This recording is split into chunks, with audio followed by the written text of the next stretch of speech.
What's going on, people? Mr. King of World here, and this is the first ever episode of a brand new video series that I would like to have here on the channel called What's It Worth?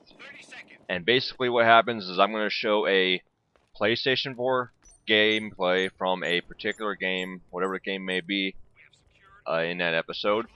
And it does not have to be exclusive to PlayStation 4. It can be, multi-platform. It can be a port from PC or something like that. But it will be the PS4 version that I'm showing. I will be giving a quick little mini review / first impressions. Nothing too technical, just enough to whet your appetite and give you basically my opinions of a game, whether it be new release or an older title such as Killzone, which is what we're playing right here. And so that's what's going on with this series here. And basically, I'm doing it kind of selfishly. It gives me a reason to play other games and show other gameplay besides what this channel basically usually does anyway, which is Battlefield 4. So, in case you couldn't tell by the ominous music and glaring title screen at the beginning of this video, today we're going to be talking about Killzone Shadowfall, which is a PlayStation 4 exclusive and was in fact a launch day title for the console. Now, PlayStation 4 in general has sold over 9 million copies, and Killzone has sold, at last check, about 2.1 million copies, which means that almost a quarter of all PlayStation 4 owners also own Killzone Shadowfall, which is pretty impressive, a pretty impressive number. However, a lot of that has to do with the fact, the lack of launch titles for the PlayStation 4 on launch day, so people had no choice in the matter but to buy Killzone Shadowfall. And we'll discuss a little bit of that later on. Killzone obviously is not new. It's been around since 2004 when the very first Killzone premiered on the old PlayStation 2 network. Way back in the day, 10 years ago, when gas prices averaged about $2.25 a gallon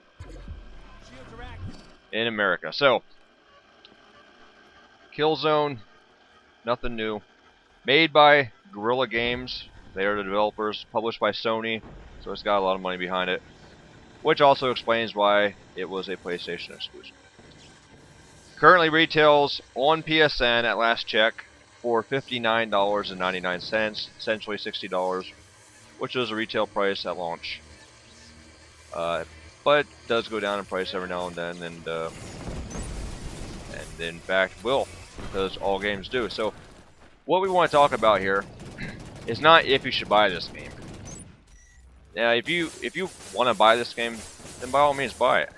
I think everybody who's into first-person shooters would be well off buying this game if you get it for the right price. Any game is worth something, in my opinion. And I'm looking for this guy's kit here.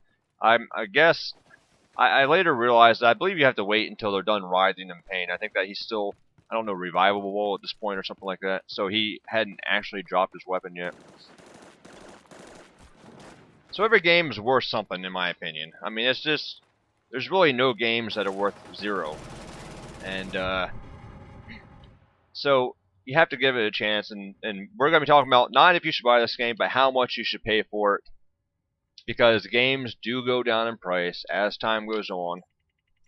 And if you're like me, then you're probably, well, if you're like me, then you're a cheapskate.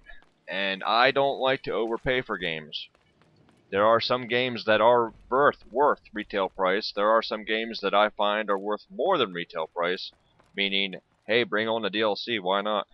But some games just don't cut it. It's in terms of the price they ask versus the worth and the gameplay value you get out of it. And in my opinion, a big factor in determining a game's worth is its replayability and just how much time you can put into the game and have fun while doing so.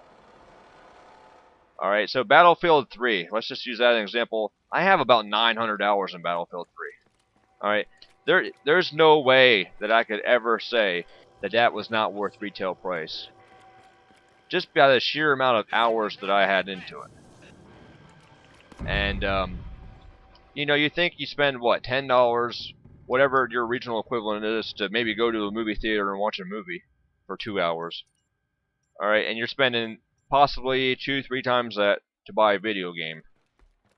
Alright, but so the point I'm getting at here, I know I'm kind of rambling on here. The more replay value you can get out of your game, in my opinion, shows what the game is worth. Alright, now you have single player games like The Last of Us, the retail for $60 or your regional equivalent, and you have what, 15 hours of gameplay with, you know, maybe some replayability. I'm not gonna put 900 hours into that game, but so you know, and then you have multiplayer games such as Killzone, Battlefield, Call of Duty that you could easily spend hundreds of hours on. So are they worth more than The Last of Us? Oh, maybe they are. Maybe they are. Just because you're spending more time, you're getting your money's worth, and that's basically what this is all about. Now, I have not talked about this game at all yet, because I've just been running my mouth, but this is initially, since this is the first episode of this series, I just wanted to get this out of the way to describe what I'm going for here. I'm not going to tell you to buy this game or not buy this game. I'm just going to tell you how much I personally would spend on it. And I don't like overpaying for games, so we'll put it that way. So, as you can see, it's, you know, it shows off what the PS4 can do. It's got some nice textures for what it is, and you know, it ran very, very smooth when I played it. Now, I should say that I don't own this game because you know, it retails for $60, and I do not own this game. But what happened was PlayStation a couple months ago gave 1 free week of multiplayer gameplay to its users, and I downloaded it and played the multiplayer for several hours during that week to try to get a feel for the game. Now, Killzone is not just a multiplayer game. Obviously, if you played any Killzone games, you know that a big part of it, and maybe even a bigger part than the multiplayer, is a single player. But I have not played the single player. And knowing myself and how I feel about single player first-person shooter games, I do enjoy them, but again, I'm not going to spend a lot of money on them. I mean, I recently, I want to say a year or two ago, played Max Payne 3, you know, which I love Max Payne.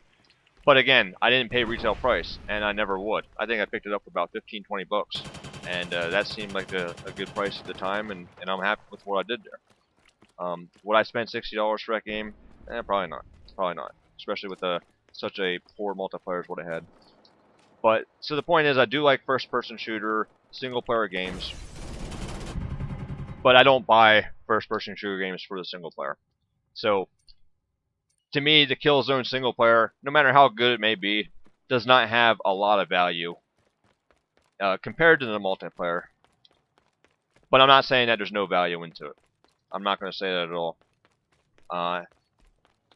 In fact, you know, I would say that the single player, without even playing it, I would guess that I would pay, if they were just offering up the Killzone single player, I would pay probably $10 for it. 10 American dollars, or your regional equivalent, because that's what I feel that it would be worth. Without even playing it, I could tell you that I would not even try. I would not even attempt to buy it for less, or for more than that, actually. The single player, but we're talking about the game in general, and primarily the multiplayer is what you're seeing here. So I really don't know. There's not a lot going on here. There's not too many people. I don't know why these server sizes are so small. It looks like it's, what, 6 on 6, maybe 8 on 8, but I'm not even seeing that, to be honest with you. There are a lot of slow moments, and quite frankly, the gameplay seems kind of childish, I want to say. There's not... The guns have no, low recoil or no recoil at all. It doesn't seem like there's much skill involved in playing this game. You basically go around and point at things and pull the trigger. And obviously that's what TDM or Team Deathmatch or a game mode like this, which is what Search and Destroy.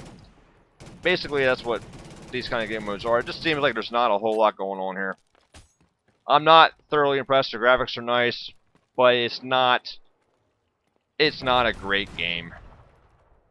And there's not a whole lot going on. There's not much skill involved, and I personally, I could do without it. I could do without it. But I know we didn't get too much in the game. This episode kind of described what this series was all about. How much would I pay for Killzone? Well, here's the deal. Wait till this guy gets his head broken here. His neck broken. So Killzone retails for $59.99 on PSN. How much is it actually worth? Well, assuming I'm going to pay $10 for single player, I could see putting another $15 into multiplayer, meaning that I would pay up to $24.99 for this game. No more than that, and that's $35 less than retail, so less than half of retail is what this game's worth in my opinion. I don't see myself ever paying more than that. But please remember, this is my opinion. There are no right or wrong answers. This is Mr. King of World. It's been real and it's been fun, but it hasn't been real fun. We'll see you next time, people. Thank you. It's a wrap.